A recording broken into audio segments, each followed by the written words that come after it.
Hello everyone. So இந்த வீடியோவில் நம்ம டிஸ்கஸ் பண்ண போகிற டாபிக் வந்து 12th ஸ்டாண்டர்ட் ஃபிசிக்ஸில் என்சிஆர்டி சிலபஸில் வந்து first chapter electric charges and field அந்த சாப்டரில் வந்து எலக்ட்ரிக் டைபோல்ங்கிற கான்செப்டை பற்றி நம்ம இப்போ டிஸ்கஸ் பண்ண போகிறோம். இதுக்கு முன்னாடி நீங்கள் இப்போ தான் வந்து இந்த சேனலை ஃபஸ்ட் டைம் பார்க்குறீங்க அப்படின்னா நீங்கள் வந்து என்னோட சேனல் பேஜுக்கு போனீங்கன்னா நம்மளுக்கு வந்து என்சிஆர்டி பிளேலிஸ்ட் இருக்கும். அதில் வந்து நீங்கள் ஃபஸ்ட்டு சாப்டரோட வீடியோஸ் வந்து எல்லா வீடியோஸுமே இருக்கும். ரொம்ப ரொம்ப சிம்பிளான கான்செப்டெல்லாம் நான் வீடியோ போட்டிருக்க மாட்டேன். For example electric field lines அப்படிங்கிறதெல்லாம் வந்துட்டு ஜஸ்ட் ரீட் அவுட் பண்ணாலே நம்மளுக்கு தெரிஞ்சிருக்கும். அதனால் அந்த மாதிரி வீடியோஸ்லாம் இல்லாமல் ரொம்ப கொஞ்சம் அண்டர்ஸ்டாண்டிங் பர்பஸ்க்காக இருக்கிற வீடியோஸ் எல்லாமே நம்மளுக்கு சேனலில் இருக்கும். நீங்கள் போய்ட்டு ரெஃபர் பண்ணி பாருங்கள். அண்டு இந்த வீடியோஸ் எல்லாமே கொஞ்சம் ஒரு டிஸ்க்ளைமர் மாதிரி சொல்லிடுறேன். கொஞ்சம் வந்து மற்ற சேனல்ஸ் கம்பேர் பண்ணுறப்போ கொஞ்சம் லென்த்தியாக தான் இருக்கும் நிறைய வீடியோஸ். ஏன் அப்படின்னா நான் வந்துட்டு புக்கில் இருக்கிற கண்டென்ட் மட்டும் இல்லாமல் எக்ஸ்ட்ராவாக நிறையா கண்டென்ட்டும் சொல்கிறதுக்கு நான் ட்ரை பண்ணிக்கிட்டு இருக்கிறேன். அதனால் வந்து அது கண்டிப்பாக உங்களுக்கு யூஸ்ஃபுல்லாக இருக்கும். சரி, ஓகே. இப்போ எலக்ட்ரிக் டைபோல், இப்போது நம்மளுக்கு ஏற்கனவே ஒரு plus Q charge minus Q charge, அதனோட எலக்ட்ரிக் ஃபீல்ட் லைன்ஸ்லாம் எப்படி இருக்கும் அப்படிங்கிறது நம்மளுக்கு எல்லாருக்குமே தெரியும். நம்ம எலக்ட்ரிக் சார்ஜஸ் அப்படின்னு சொல்லி பார்த்தா அது நேச்சுரலாக எலக்ட்ரிக் சார்ஜ் அப்படிங்கிறது வந்து ஒரு ஐசோலேட்டடாக தான் இருக்கும். அதாவது ஒரு தனியாக தான் இருக்கும். ஒரு ப்ளஸ் கியூ சார்ஜ்னா அது தனியாக தான் இருக்கும், ஒரு மைனஸ் கியூ சார்ஜ்னா அது தனியாக தான் இருக்கும். இப்போ நம்ம என்ன பண்ணுறோம்னா ஒரு ப்ளஸ் கியூ சார்ஜையும் ஒரு மைனஸ் கியூ சார்ஜையும் ஒரு கான்ஃபிகரேஷனுக்குள்ளே நம்ம கொண்டு வர்றோம். ஸோ அது ப்ளஸ் கியூ சார்ஜ், ஒரு மைனஸ் கியூ சார்ஜ். இந்த ரெண்டு சார்ஜையுமே நம்ம வந்துட்டு ஒரு டிஸ்டன்ஸில் நம்ம செப்பரேட் பண்ணி வச்சுருக்கிறோம். அண்டு குறிப்பான ஒரு விஷயம் என்னன்னா, இந்த plus Q and minus Q சார்ஜுக்கு மேக்னிடியூட் வந்து நம்மளுக்கு சேமாக இருக்கும்.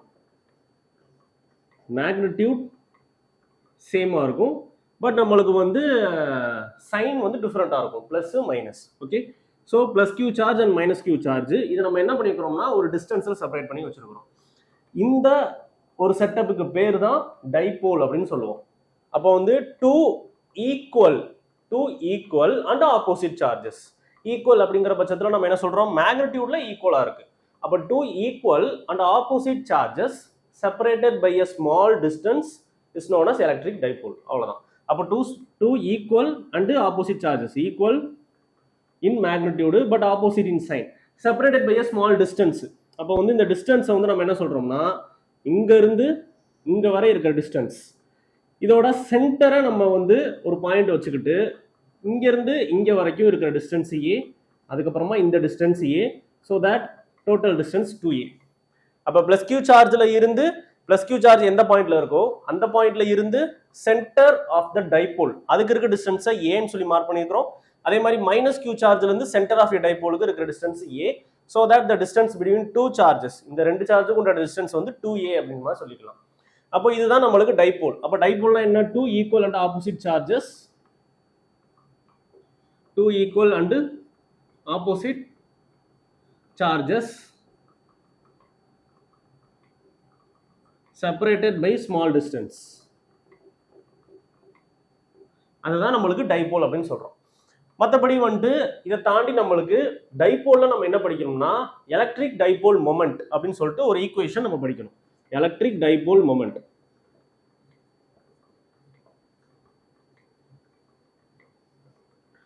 ஸோ எலக்ட்ரிக் டைபோல் மொமெண்ட்டை PE வெக்டார்னு சொல்லி ரெப்ரசென்ட் பண்ணுவாங்க. So electric dipole moment is nothing but ஒரு ஃபார்முலா தான். மேக்னிடியூட் ஆஃப்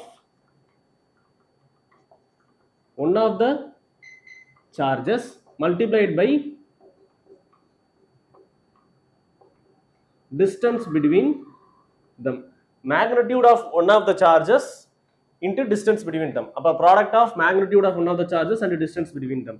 அப்போ நம்மளுக்கு PE வெக்டாரோட ஃபார்முலா எப்படி வரும், magnitude of one of the charges plus Q minus கியூன்னு சொல்லி போட வேண்டாம், நம்ம மேக்னிடியூட் தான் எடுக்க போறோம். அப்போ மேக்னிடியூடா இருந்தால் பிளஸ் மைனஸ் எதுவுமே தேவையில்லை, ஜஸ்ட் கியூன்னு சொல்லி வச்சுக்கோங்க. அப்புறம் டிஸ்டன்ஸ் பிட்வீன் தம் என்ன, 2a. அப்போ 2a. அப்போ நம்மளுக்கு ஃபார்முலா என்ன வரும், 2qa p cap, 2qa p cap. ஏன்னா நம்மளுக்கு வந்து டைபோல் மொமெண்ட்ங்கிறது ஒரு வெக்டார் குவான்டிட்டி. ஸோ நம்மளுக்கு வந்து வெக்டார் குவான்டிட்டியா இருந்தால் அதை டிஃபைன் பண்றதுக்கு ஒரு யூனிட் வெக்டார் இருக்கணும். அப்போ டைபோல் மொமெண்டோட ஃபார்முலா என்னன்னா 2qa p cap. ஸோ இந்த p cap அப்படிங்கிறது ஒரு யூனிட் வெக்டார் தான். அப்போ அந்த யூனிட் வெக்டாருக்கு சொல்லி ஒரு டைரக்ஷன் இருக்கும் இல்லையா, அந்த யூனிட் வெக்டாரோட டைரக்ஷன் எப்படின்னா p cap ஓட டைரக்ஷன் மைனஸ் கியூல இருந்து பிளஸ் கியூக்கு இருக்கும். மைனஸ் கியூல இருந்து பிளஸ் கியூ. அப்பனா நம்மளுக்கு பி கேப்னா வேற ஒன்றும் இல்லை, டைபோல் மொமெண்ட் தான். அப்ப டைபோல் மொமெண்ட்ங்கிறது நம்மளுக்கு எந்த டைரக்ஷன்ல பாயிண்ட் பண்ணும் அப்படின்னா it always point from minus charge to plus charge. Minus கியூல இருந்து பிளஸ் கியூ பக்கமா தான் நம்மளுக்கு வந்து டைபோல் மொமெண்ட் வந்து இருக்கும். ரைட்டா? அப்போ வந்து இதுதான் எலக்ட்ரிக் டைபோல். ஜஸ்ட் வந்து two equal and opposite charges separated by small distance, அவ்வளவுதான். அப்போ இதுக்கப்புறமா நம்ம டைபோல் மொமெண்ட் ஃபார்முலா என்னன்னு சொல்லி படிச்சோம். அண்ட் இதை தாண்டி நம்மளுக்கு வந்து இந்த எலக்ட்ரிக் டைபோல்னால எலக்ட்ரிக் ஃபீல்டு என்ன கிரியேட் ஆகும் அப்படிங்கிறது ஒரு 2 சப்டிவிஷன் இருக்கு. அதை நம்ம டிஸ்கஸ் பண்ணிடலாம். ஓகே, இப்போ வந்து நம்ம எலக்ட்ரிக் டைபோல் டிஸ்கஸ் பண்ணதுக்கு அப்புறமா ஒரு டைபோல் என்ன எலக்ட்ரிக் ஃபீல்டை கிரியேட் பண்ணும் அப்படின்னு சொல்லி டிஸ்கஸ் பண்ண போறோம். அதுல ஃபர்ஸ்ட் சப்டிவிஷன் என்னன்னா for a point on the axis. அதாவது நம்மளுக்கு வந்து இது ஒரு dipole, minus Q charge plus Q charge, this separated by a small distance. இந்த டிஸ்டன்ஸ் ஏன்னு சொல்லுவோம், அண்ட் இந்த டிஸ்டன்ஸ் ஏ, அண்ட் மொத்த டிஸ்டன்ஸ் 2a. இந்த 2a கூட நம்மளுக்கு இப்போ தேவைப்படாது. இப்போ என்ன சொல்றோம்னா for a point and the axis, ஷார்ட்டா வந்து போட்டிருக்கிறாங்க. அப்படின்னா என்னன்னா for a point and the axis of the dipole, axis of the dipole. டைபோலோட ஆக்சிஸ்லயே நம்மளுக்கு ஒரு பாயிண்ட். அப்போ டைபோல் வந்து இந்த ஆக்சிஸ்ல இருக்கு. ஸோ அதே ஆக்சிஸ்ல நம்மளுக்கு இங்க ஒரு பாயிண்ட்டை சூஸ் பண்றோம். So let me name this as point P. சரியா? இப்போ இந்த பாயிண்ட் பில எனக்கு வந்து எலக்ட்ரிக் ஃபீல்டு என்னன்னு சொல்லி நம்ம கண்டுபிடிக்கணும். அப்போ இந்த பாயிண்ட் பில எலக்ட்ரிக் ஃபீல்டு என்ன அப்படின்னு கண்டுபிடிக்கிறதுக்கு ஃபர்ஸ்ட் நம்ம என்ன கண்டுபிடிக்கணும்? பிளஸ் கியூ சார்ஜ் ஒரு எலக்ட்ரிக் ஃபீல்டை கொடுக்கும், அதுக்கப்புறம் மைனஸ் கியூ சார்ஜ் ஒரு எலக்ட்ரிக் ஃபீல்டை கொடுக்கும். நம்ம வந்து சூப்பர் பொசிஷன் பிரின்சிபலை யூஸ் பண்ணி electric field due to system of charges அப்படின்னு இருந்துச்சு பாத்தீங்களா? அதுல என்ன மெத்தட் இப்போ ஃபாலோ பண்ணோமோ அதே தான் நம்ம இங்க ஃபாலோ பண்ணணும். அப்போ வந்து நான் என்ன பண்றேன், இந்த சென்டர் ஆஃப் எ டைபோல்ல இருந்து இந்த டிஸ்டன்ஸை, சென்டர் ஆஃப் எ டைபோல்ல இருந்து இந்த பாயிண்ட் பீக்கு வரைக்கும் இருக்கு டிஸ்டன்ஸை ஆர்ன்னு சொல்லி நம்ம மென்ஷன் பண்ணிக்கலாம். சரியா? அதுக்கப்புறம் நம்மளுக்கு இந்த பாயிண்ட் பில எலக்ட்ரிக் ஃபீல்டு எப்படி இருக்கும், ஜஸ்ட் டைரக்ஷன் மட்டும் நம்ம வரையணும். இப்போ பிளஸ் கியூ சார்ஜோட எலக்ட்ரிக் ஃபீல்ட் லைன்ஸ் எப்படி இருக்கும்? அவுட்வர்ட்ஸா இருக்கும். அப்போ அவுட்வர்ட்ஸா இருக்குன்னா இந்த பாயிண்ட்ல இருந்து அப்படியே அவுட்வர்ட்ஸா வந்து இந்த பாயிண்ட் பியை கிராஸ் பண்றப்ப நம்மளுக்கு பிளஸ் சார்ஜோட எலக்ட்ரிக் ஃபீல்ட் லைன் எப்படி இருக்கும்? இந்த மாதிரி இருக்கும். அப்போ இ பிளஸ் கியூ. ஓகே, அப்போ மைனஸ் கியூ சார்ஜோட எலக்ட்ரிக் ஃபீல்ட் லைன்ஸ் எப்படி இருக்கும்னா இன்வர்ட்ஸா இருக்கும். அப்போ அந்த பாயிண்ட்டுக்கு இன்வர்ட்ஸா போகுது, அதனால இந்த டைரக்ஷன்ல இருக்கும் இ மைனஸ் கியூ. ஓகே, அதுக்கப்புறமா டைபோல் மொமெண்டோட டைரக்ஷன் எப்படி இருக்கும்னு சொல்லியிருக்கிறேன். மைனஸ்ல இருந்து பிளஸ் பக்கமா டைபோல் மொமெண்ட் இருக்கும். அப்ப டைபோல் மொமெண்டோட டைரக்ஷன் எப்படி இருக்கும்னா it will be like this direction, P வெக்டாரோட டைரக்ஷன், பிஇ வெக்டார் அப்படின்னு கூட போட்டுப்போம். நம்ம புக்ல வந்து பி வெக்டார் தான் இருக்கும், அதனால வந்து பி வெக்டார் அப்படின்னு போட்டுக்கிறேன். அப்போ இந்த டைபோல் மொமெண்டோட டைரக்ஷனையும் இந்த எலக்ட்ரிக் ஃபீல்டோட டைரக்ஷனையும் கம்பேர் பண்ணி பாருங்க. பிளஸ் கியூ சார்ஜுக்கு இருக்கிற எலக்ட்ரிக் ஃபீல்டும் இந்த டைபோல் மொமெண்ட்டுக்கு இருக்கிற டைரக்ஷனும் நம்மளுக்கு ஒன்னா இருக்கு. ரெண்டுமே அலாங் லெஃப்ட் சைடு அப்படிங்கிற மாதிரி இருக்கு. அதுக்கப்புறம் மைனஸ் கியூ சார்ஜ்னால இருக்கக்கூடிய electric field and dipole moment இருக்கு பார்த்தா ஆப்போசிட்டா இருக்கு, எதிர திசையில இருக்கு. சரி, ஓகே. இப்போ நம்ம வந்து எலக்ட்ரிக் ஃபீல்டோட ஃபார்முலா நம்மளுக்கு basic formula K Q by R squared into R cap. இப்போ நம்ம வந்து electric field due to plus Q charge, plus Q சார்ஜ்னால எலக்ட்ரிக் ஃபீல்டு என்ன வரும் அப்படின்னா கேக்கு பதிலா 1/4 பை எப்சிலான் நாட். கியூ அப்படிங்கிறது நம்மளுக்கு இங்கே பிளஸ் கியூ சார்ஜ் தான், அதனால பிளஸ் கியூ அப்படின்னு வச்சுப்போம். கீழே நம்மளுக்கு ஆர் ஸ்கொயர்டு இருக்கு. அப்போ ஆர் ஸ்கொயர்டு அப்படிங்கிறது இந்த பிளஸ் கியூ சார்ஜுக்கும் இந்த பாயிண்ட் பிக்கும் நடுவில் இருக்க டிஸ்டன்ஸ் தான் நம்மளுக்கு தேவை. அப்போ பிளஸ் கியூ சார்ஜுக்கும் இந்த பாயிண்ட் பிக்கும் நடுவில் இருக்க டிஸ்டன்ஸை நான் எப்படி கால்குலேட் பண்ணாங்கன்னா இந்த மொத்த டிஸ்டன்ஸ் 6 இருக்கா, இந்த மொத்த டிஸ்டன்ஸ் 6, இந்த மொத்த டிஸ்டன்ஸ் 6ல நம்மளுக்கு வந்து இந்த ஏவை மைனஸ் பண்ணிட்டா, ஏவை மைனஸ் பண்ணா எனக்கு தேவைப்படுற டிஸ்டன்ஸ் எனக்கு கிடைச்சிடும். நல்லா பார்த்தீங்கன்னா இப்போ இதெல்லாம் கூட நான் அழிச்சிருவோம், ஏன்னா அப்பதான் உங்களுக்கு வந்துட்டு இந்த ஆர்வமா இருக்கு. இப்போதைக்கு நான் அழிச்சுக்கிறேன். நல்லா பார்த்தீங்கன்னா இந்த சென்டர்ல இருந்து இந்த பாயிண்ட் பிக்கு வரைக்கும் இருக்க டிஸ்டன்ஸ் ஆர். இதுல இந்த டிஸ்டன்ஸை மைனஸ் பண்ணிட்டா எனக்கு இந்த டிஸ்டன்ஸ் கிடைச்சிடும். ஏன்னா இந்த டிஸ்டன்ஸ் தான் தேவை, ஏன்னா இது வந்து நம்மளுக்கு பிளஸ் கியூ சார்ஜ், இந்த டிஸ்டன்ஸ் தான் எனக்கு தேவை. அதனால ஆர் மைனஸ் ஏ. அப்போ ஆர் மைனஸ் ஏ இங்க ஸ்கொயர்டு இருக்கு, ஸோ ஸ்கொயர்டு. அதுக்கப்புறமா நம்மளுக்கு வந்துட்டு பி கேப் அப்படின்னு சொல்லி போட்டுப்போம். ஓகே, இப்போ வந்து நம்மளுக்கு மைனஸ் கியூ சார்ஜ்னால எலக்ட்ரிக் ஃபீல்டு, அப்போ 1/4 பை எப்சிலான் நாட், அதே தான் மைனஸ் டிவைடட் பை ஆர். இங்க நம்மளுக்கு டிஸ்டன்ஸ் என்ன வரும் அப்படின்னு பார்த்தா நம்மளுக்கு வந்து மைனஸ் சார்ஜ் இங்க இருக்கு, இங்க இருந்து எனக்கு இங்க வரை டிஸ்டன்ஸ் எனக்கு தேவை. அப்போ இந்த ஆர் கூட இந்த ஏவையும் நான் வந்து பிளஸ் பண்ணிக்கணும். அப்போ R plus A whole square B gap வரும். இங்க பி கேப் அப்படிங்கிறது நம்மளுக்கு எந்த டைரக்ஷன்ல இருக்கு அப்படின்னு பார்த்தா நம்மளுக்கு வந்துட்டு இது வந்து இ பிளஸ் கியூ அப்படின்னு போட்டிருந்தேன், சாரி இ மைனஸ் கியூ. இப்போ இந்த electric field due to minus charge நம்மளுக்கு இந்த டைரக்ஷன்ல இருக்கு, டைபோல் மூமெண்ட் இந்த டைரக்ஷன்ல இருக்கு. அப்ப ரெண்டுமே ஆப்போசிட் டைரக்ஷன்ல இருக்கா? ஸோ அதனால நம்மளுக்கு இங்க மைனஸ், ரைட்டா? அப்ப நம்மளுக்கு E vector plus E vector minus. இப்போ நம்ம வந்து total electric field at point P கண்டுபிடிக்கணும். Electric field at point P அப்போ நம்ம என்ன கண்டுபிடிக்கணும்? இ வெக்டார் பிளஸ் அதோட இ வெக்டார் மைனஸ் ரெண்டுத்தையுமே நம்ம சூப்பர் பொசிஷன் பிரின்சிபல் படி நம்ம ஆட் பண்ண போறோம், அவ்வளவுதான். இப்போ இந்த ரெண்டு ஈக்குவேஷன்லையும் காமனா என்ன இருக்குன்னு பார்த்தா நம்மளுக்கு 1/4πε0 காமனா இருக்கு. அதனால நம்ம வந்து வெளியில எடுத்துப்போம். அதுக்கப்புறம் பி கேப் காமனா இருக்கு. மீதி என்ன இருக்குன்னு பார்த்தா கியூவுமே நம்மளுக்கு காமன் தானே. 1/4πε0 1/4πε0 கியூ காமன். அப்ப மீதி இருக்கிறது என்ன? 1/r மைனஸ் ஏ ஹோல் ஸ்கொயர்டு. அதுக்கப்புறம் இங்க மைனஸ் அப்படின்னு இருக்கு. அப்ப minus 1/r plus A whole squared. வெளியில பி கேப் காமனா வச்சாச்சு. ஓகே, இப்போ நம்ம இந்த பிராக்கெட்டுக்குள்ள இருக்கிறத கிராஸ் மல்டிப்ளை பண்ணுங்க.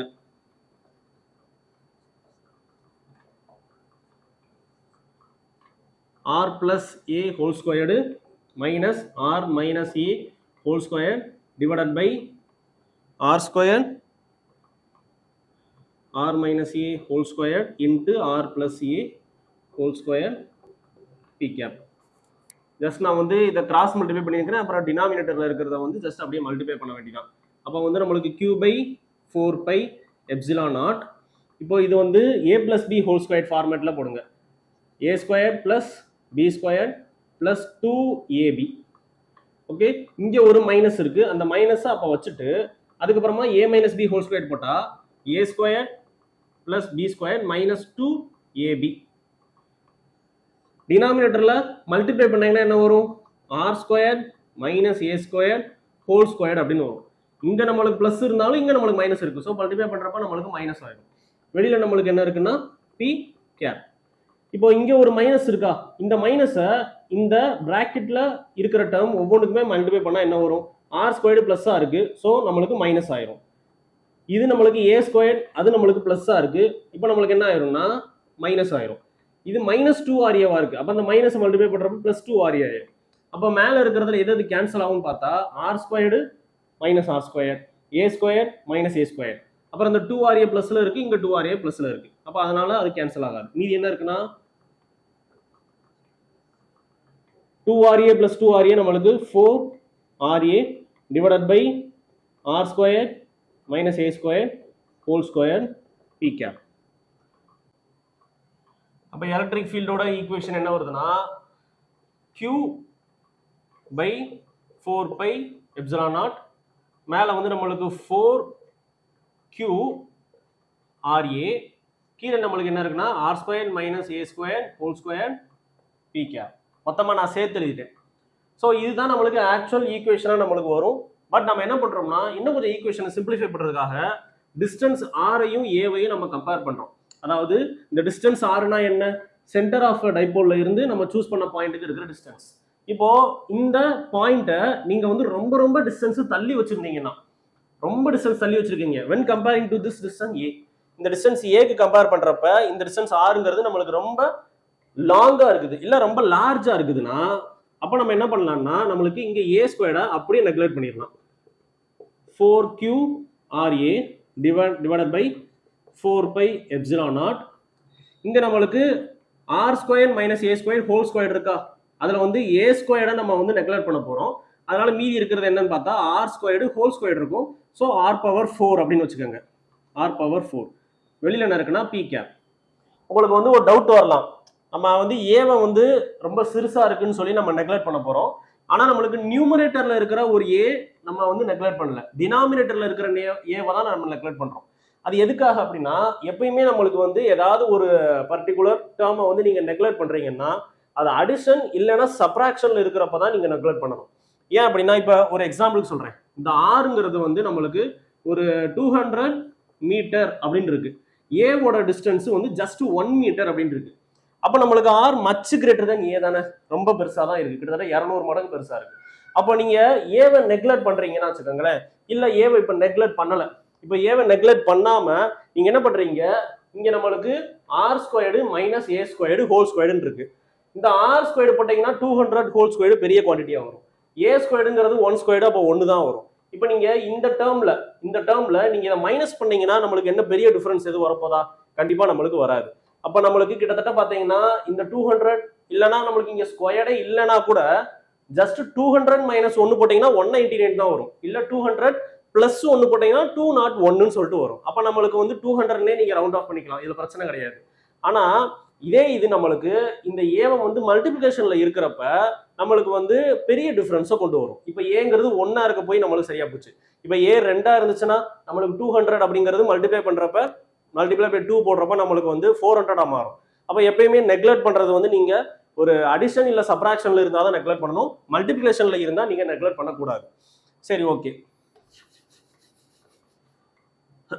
இப்போ நம்மளுக்கு மேல ஒரு ஆர், இங்க ஒரு ஆர் இருக்கு. அப்போ E vector equals to 4QA divided by 4 pi epsilon naught R cube into P cap. So இதுதான் நம்மளுக்கு net electric field at this point. அப்போ வந்து for a point on the axis of a dipole அப்படிங்கிறது வந்து நம்மளுக்கு இந்த question தான், இவ்வளவுதான். இதுல நான் வந்து இன்னும் ஒரே ஒரு அடிஷனலான ஒரு பாயிண்ட் மட்டும் நான் வந்து சேர்த்துக்கிறேன். அது உங்களுக்கு வந்து ஏதாவது ப்ராப்ளம்ஸுக்கு யூஸ் ஆகும். இப்ப நம்மளுக்கு ஏற்கனவே தெரிஞ்ச ஒரு விஷயம் என்னன்னா,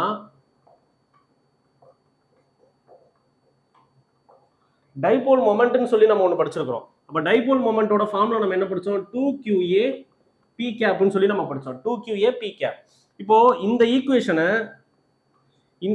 நான் எப்படி மாத்தி எழுதுறேன்னா, E vector equals to 1/4 pi epsilon naught 1/4 pi epsilon naught மேல 2 into 2QA அப்படின்னு போட்டுக்கிறேன். கீழே நம்மளுக்கு R cube P கேப் இருக்கு.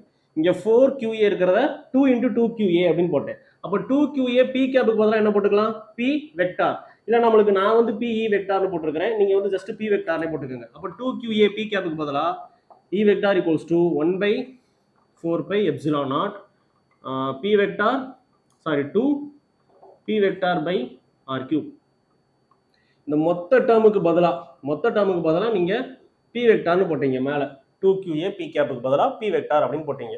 அப்போ இதுதான் நம்மளுக்கு வந்து electric field at the axis. சரியா? ஸோ இந்த ஈக்குவேஷனை நீங்க இப்போ வச்சுக்கோங்க. நம்மளுக்கு வந்து நெக்ஸ்ட் நம்ம வந்து ஈக்குவட்டோரியல் பிளேன்னு சொல்லிட்டு ஒரு டாபிக் வருமா, அப்போ நம்மளுக்கு இந்த ஈக்குவேஷனை கம்பேர் பண்றதுக்கு யூஸ் ஆகும். ஸோ நான் வந்து இதை ஒரு வீடியோ போட்டிருக்கிறேன். நெக்ஸ்ட் வீடியோவில் வந்து ஈக்குவட்டோரியல் பிளேன் இருக்கும், அதை போய் பாருங்க. அப்படியே கண்டினியூஷன் இருக்கும். சரியா? அந்த வீடியோவில் நம்ம மீட் பண்ணலாம். தேங்க்யூ.